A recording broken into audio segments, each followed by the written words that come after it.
We all know we have our differences, right? But you'd hope that students in school wouldn't have to deal with the consequences of that. Students all around America every day deal with racism and other adversities. My name is Jacob Knudsen. Let's talk about racism in the school system. Google defines ethnicity as the fact or state of belonging to a social group that shares a national or cultural tradition, and race as each of the major divisions of humankind, each having distinct physical characteristics. Here's a look into what your peers think. My name is Jenny.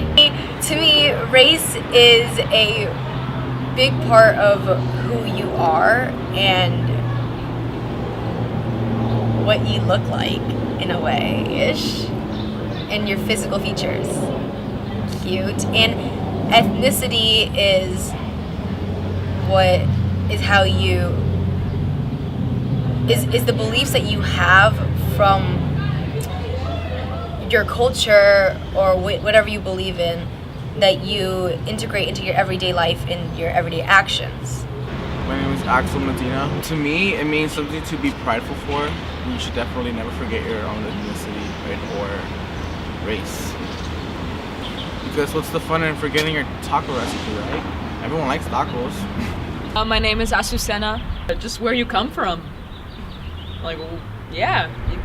You can't really self-identify with race or ethnicity. You just are who you are.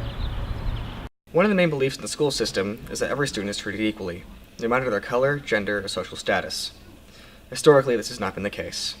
From the days when women and colored people couldn't get education, to the days where there were segregated schools. Even now, colored students still face racism. Here are some more students that talk about how they've been affected by racism. I have experienced racism in school, but it hasn't really affected me because it's really just a bunch of kids who don't really understand the degree of how rude or mean of whatever racial slur they're saying. So I just kind of choose to see it as something an ignorant person would say or believe. My name is Joanna Baskin. No. Oh, maybe, yeah, probably my Hispanic friends, but I don't know. No, never. Yes, racism has affected somebody I know in school.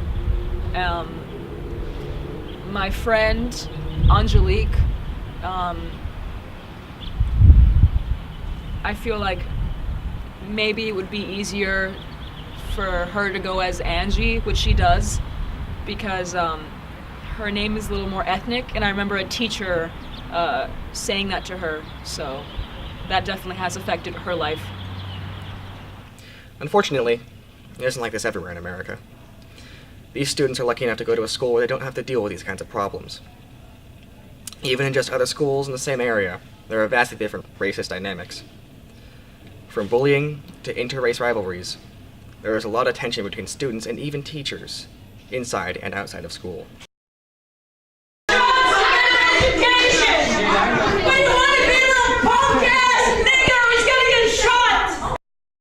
Surprisingly, there has been very little expository information on this subject.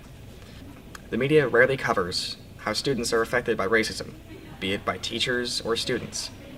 In addition, there are plenty of surveys involved with how students are affected by bullying, but not racism. You can look up on Google anytime you want, bullying PSA survey. But if you were to look up the same thing for racism, you wouldn't find anything. We need to talk more about racism in our schools if we want to get better.